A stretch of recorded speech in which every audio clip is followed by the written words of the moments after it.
guys, welcome back to our splinter build series. Today we're going to install this motorized step.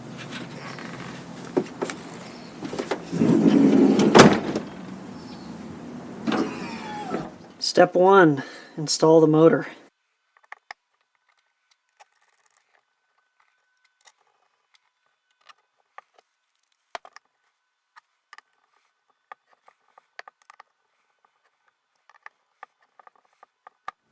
Now the instructions show a location on the body right here. You're supposed to set this template on here, bend it over the pinch seam. Alright, this is really hard to do one-handed, but I've taped the template up, lined it up so the bracket hits my cross beam, and I'm using this 1/8 inch piece of aluminum to just space it off the body. And now I've marked where the holes will go.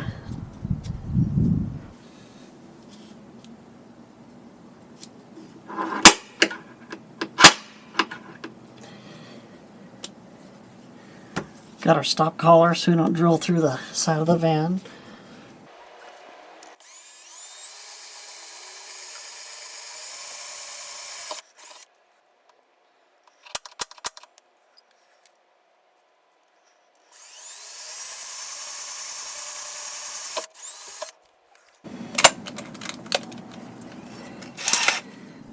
Now this next part calls for a 17/32 drill bit, but I just got back from 2 different hardware stores. They didn't have it, so I'm going to use 1/2 inch, which is slightly undersized.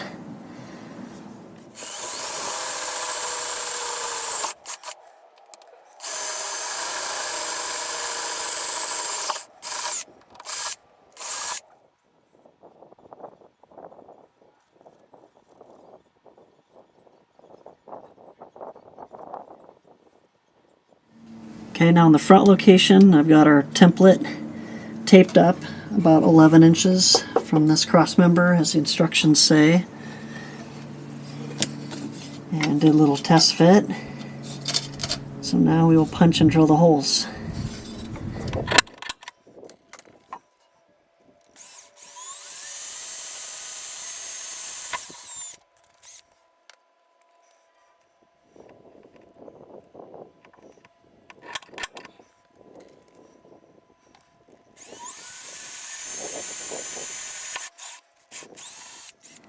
Okay, now with our paint dry, we're going to install the riv nuts. These come with installation tool. So you have your bolt, the nut, this little ferruled thing, and the riv nut. You put it all together and put it in the hole.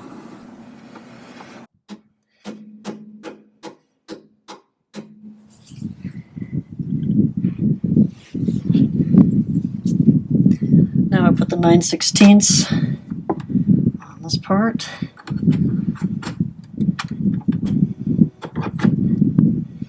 And 13mm on this. And collapse it down.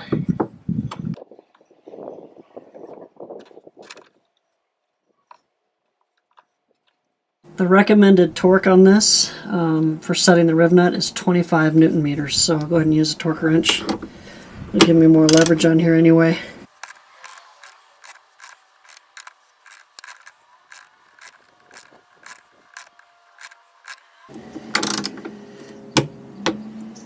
Okay, there's 25.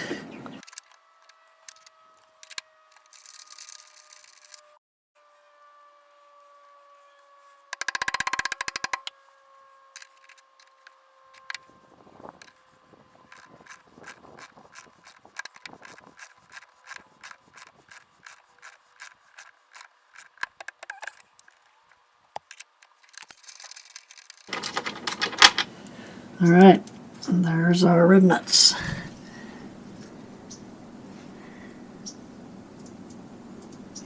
Okay, the next step is to go ahead and use these bolts to bolt on this bracket. You'll notice I had my bracket on earlier than what the instructions said, and that's because I've got kind of a unique situation.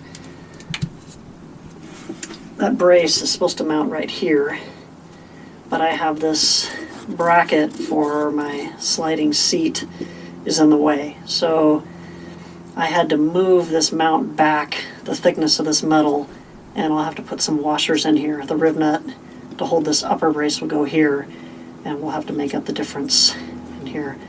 Alright, now we're going to mount this up.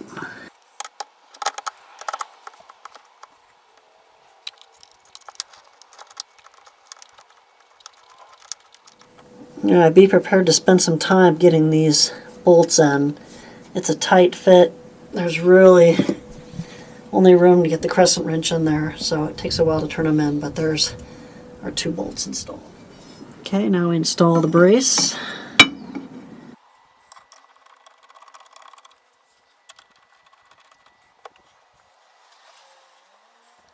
Alright, so this brace is allowed to rock a little bit on this slot, but my friend encountered the same issue, and that is that even with it maxed out, there's not quite enough room to hit this beam, so we're going to have to make the slot a little longer.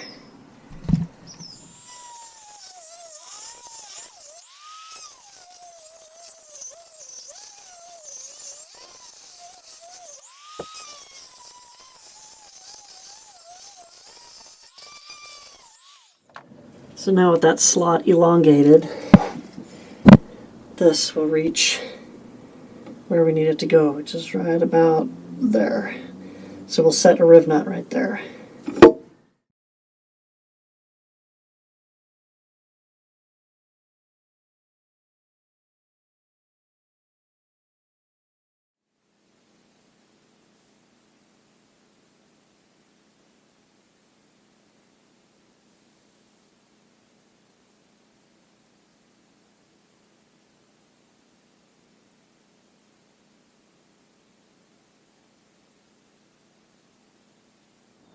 Alright, the part that my camera did not capture was the next step, and that is to put the step out and get it level, and then you swing the swing arm to sort of flex this mount to get it to where it's level, and then you mark and you insert the riv nut just like we did down here. I had a little bit of a unique situation because I've got these floor rails, so I had to stack 3 washers in there to make up the difference. So clearly you guys won't have to do that. Okay, now we put our front brace on.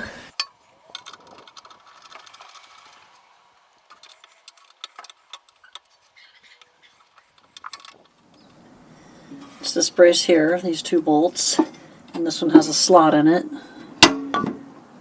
Move it up into place and then mark it, and we'll put a riv nut.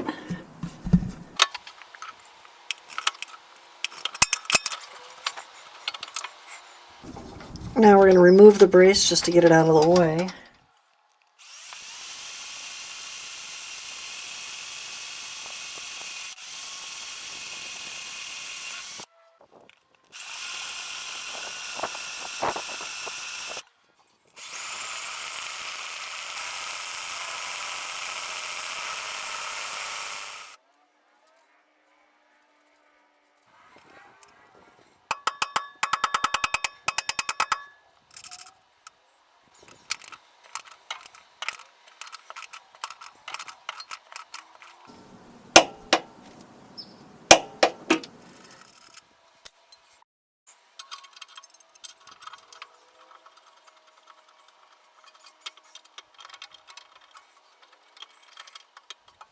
Now the kit for the sprinter comes with 2 washers to stack under here to make up for the difference in this lip.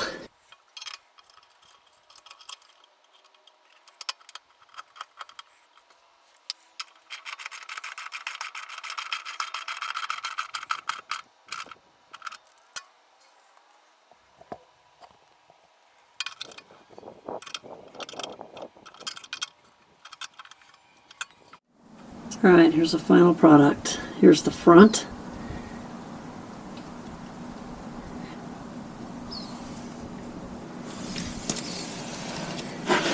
Now clearly I'm going to have to reroute the exhaust for my S-bar because it comes out right here. And there's the rear.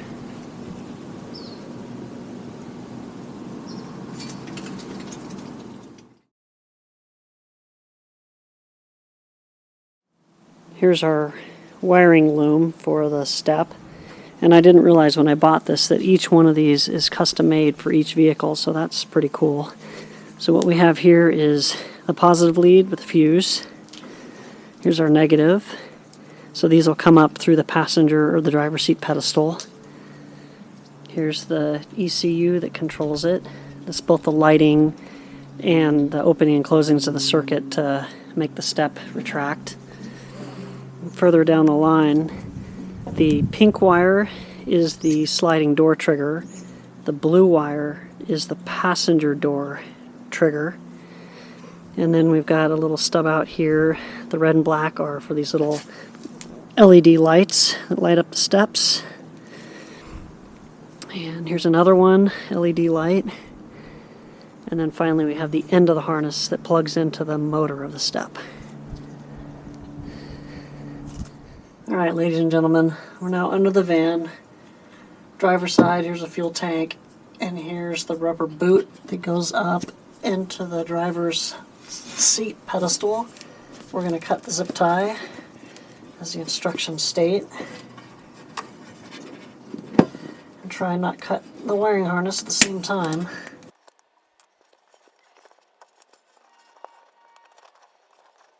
Now we're going to feed our positive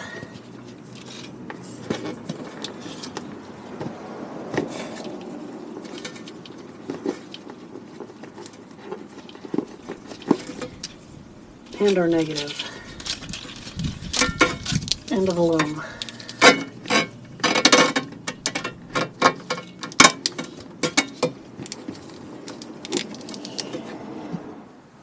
Alright, here's the driver's seat base. This wire, there's a ground point dead ahead down here, and one of those, the yellow blade, is the ground. And then this is the Mercedes auxiliary battery connection. So here's my wire here. I think the instructions say to hook it up right here to starting battery. This is because not every van has auxiliary battery package, but it makes sense in this case for me to use the battery that is not the starting battery. So that's what I did. Here's kind of the final rundown on the wiring. So these two wires are the positive and negative feed. They go up into the driver's seat pedestal. And we mounted the ECU right here to the back of the battery box. And I ran my wires up over the fuel tank, and they're attached to the wiring for my S-bar. The main thing is don't let it drop on the drive shaft. So it goes up and over the exhaust, comes out on the other side, and then I wrapped the door trigger wire in this abrasive tubing that I use for everything. And it goes up through one of the weep holes in the body right here, and there's still plenty of room for water to come through if it needs to drain, but I did that rather than go up through the seat pedestal, which is what the instructions recommend. And this exhaust is not going to be here. I'm going to have to reroute it because it currently is coming out right above the step, so I'm going to reroute it to the other side, so we don't have to worry about heat from that here. And then we have, this is the wiring for the front LED light, and I'm going to have to extend the wiring a little bit. I didn't mount the ECU where they recommended. I wanted it in a little bit more protected area, so I'll have to extend this wiring to the light just a little bit. But the rest of the harness is down here. There's plenty of cable to get back to the motor.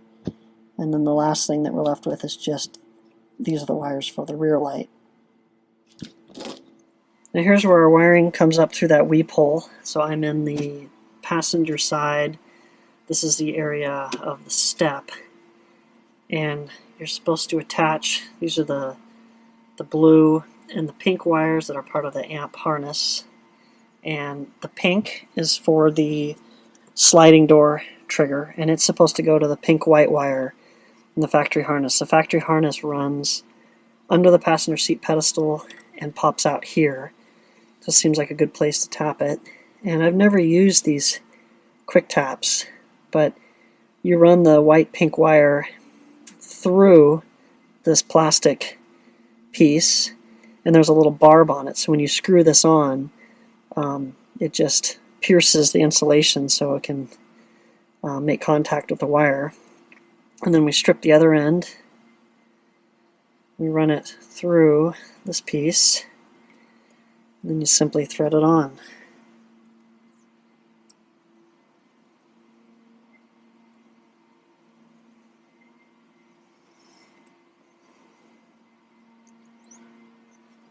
That's all there is to it. So now we have our sliding door trigger. So now we have the pink sliding door trigger wire, and in the abrasive tubing I have the blue front passenger door trigger wire. I routed it through here. I'll stake it down there, and removed the portion of floor where the jack goes.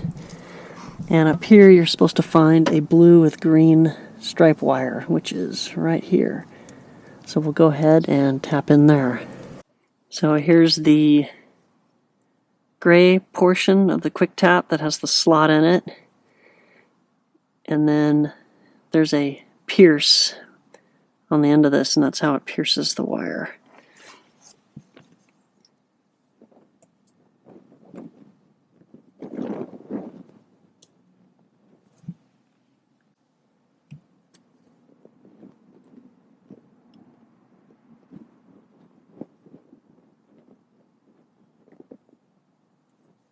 And it's as easy as that. I had just a little bit of extra wire that I'm going to cut off.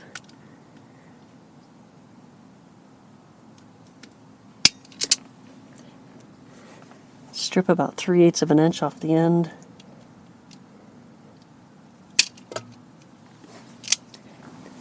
Run it through the tap. Screw it in.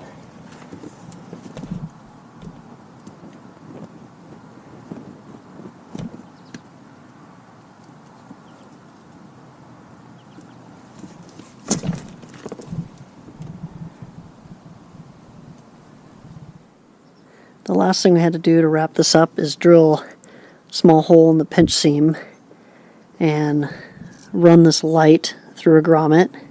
There's two of them. One down there, one here. And the hookup is pretty straightforward. You just take the red and black wire from the harness and hook it up.